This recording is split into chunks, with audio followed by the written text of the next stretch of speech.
choose the correct passive form of the sentence given below. I annoy him.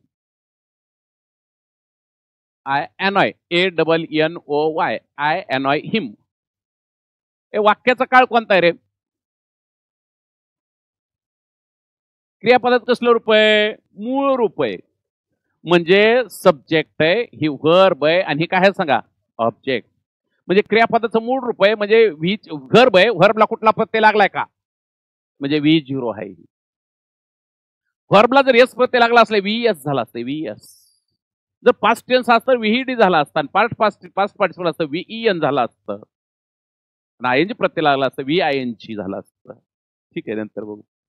मग मला सांगा ह्यातलं हे काय सांगा? ऑब्जेक्ट आहे. वाक्य सुरुवात कशाने होणार सांगा? मग ऑब्जेक्टनं. ह्या ऑब्जेक्टचं काय करायचं सांगा? सब्जेक्ट. म्हणजे सुरुवात कशाने होणार? हिनं. हिनं तर सगळ्याची सुरुवात झालेली आहे. अरे बरोबर, ह्याच्यावरून तर कळत नाही. आता मला सांगा हिच्या पुढे काय सांगा? इज. आता इजच्या पुढे कशामुळे सांगा? ऍक्टिव्ह फॉर्म काय सांगा? VO किंवा VS. पॅसिव्ह काय असेल सांगा? एम किंवा इज किंवा आर प्लस काय रे? Past participle.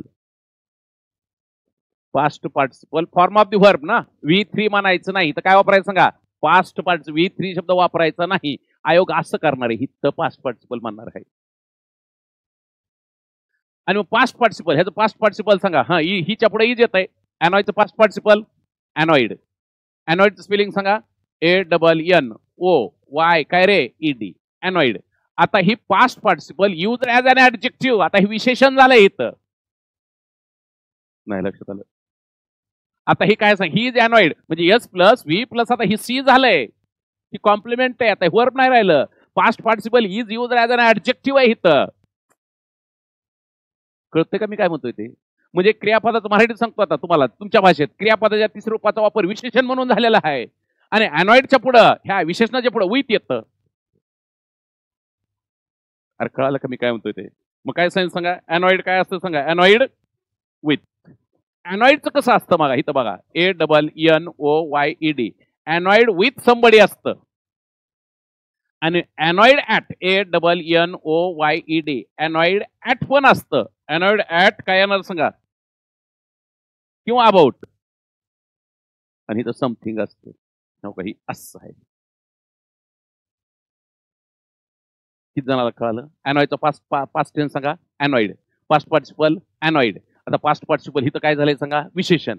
मग विशेषण म्हणून झालं. ह्या विशेषणानंतर कोणतं प्रिपोजिशन येतं सांगा? विथ येतं किंवा ऍट किंवा अबाउट येतं. पण विथ आलं तर पुढे पर्सन येतो आणि ऍट आलं तर थिंग येते. ह्याच्यावर पुन्हा इकडे जावं लागतंय. म्हणजे ही कुठे गेलं माहितीये का? ऍडजेक्टिव्ह विथ प्रिपोजिशन कडे गेलो आपण. म्हणून प्रिपोजिशनवर कमांड मिळवायची असते.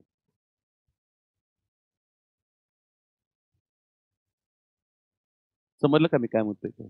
Annoyed at. मग ह्याचा अर्थ काय सांगा बरं? अनॉइड ऍटचा रागावलेला, चिडलेला, रागावलेला, चिडलेला, त्रस्त झालेला असल्या. रागावलेला, चिडलेला, त्रस्त झालेला असल्या.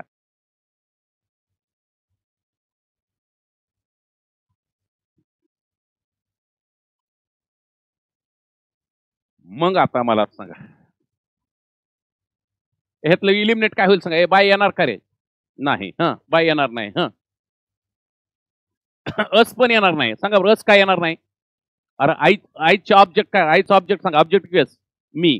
मग इथं अस पण येणार नाही. इथं काय सांगा? मी. आता सांगा आय कोण आहे सांगा? ह्यातला आय कोण आहे सांगा? सब्जेक्ट आहे. आय कोण आहे सांगा? ह्यातला सब्जेक्ट आहे. मग आईची काय सांगा? आईची मी. आईची मी कोण आहे सांगा? आईची मी कोण आहे? ऑब्जेक्टिव्ह केस आहे. आणि आईची माय कोण आहे? पॉझिटिव्ह केस आहे. चुकतंय का काही? आईची मी ऑब्जेक्टिव्ह केस. आईची माय कोण? पॉझिटिव्ह केस. माय आईची पॉझिटिव्ह केस. मी आईची सब्जेक्टिव्ह केस. आता लक्ष घ्या. मग आता मी आले. मी कोणाच्या नंतर आले सांगा बरं इथं? विथ. विथ कोण आहे सांगा? मग आता हे कर्म झालं पण कोणाचं कर्म आहे? विथचं. With object of the preposition आहे. ही कोण आहे सांगा? ही me is the object of the preposition. Subject of the verb becomes the object of the preposition in passive structure. ते समजतं का इंग्लिश पण? बरं आणि मग बाय विथ मी ही कसली फ्रेज झाली सांगा? Prepositional phrase. पण ही प्रेपोजिशनल फ्रेज नाही, ही ॲडव्हर्ब फ्रेज आहे. ही ॲडव्हर्ब फ्रेज आहे. स्ट्रक्चर ना प्रेपोजिशनल फ्रेज आहे, फंक्शन ना ॲडव्हर्ब फ्रेज आहे.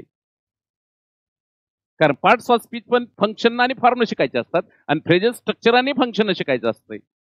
कारण हे आपल्याला ग्रामर आहे का ते अप्लाइड इंग्लिश ग्रामर आहे. मी काय म्हणतो लक्षात आलं का? अप्लाइड म्हणजे काय माहिती आहे का तुम्हाला? उपयोजन. उपयोजित व्याकरण आहे ही. Marathi applied English grammar, applied science आहे, अप्लाइड मॅथ्स आहे. बरं ठीक आहे. हो का? किती नंबर मग सांगा? एकच.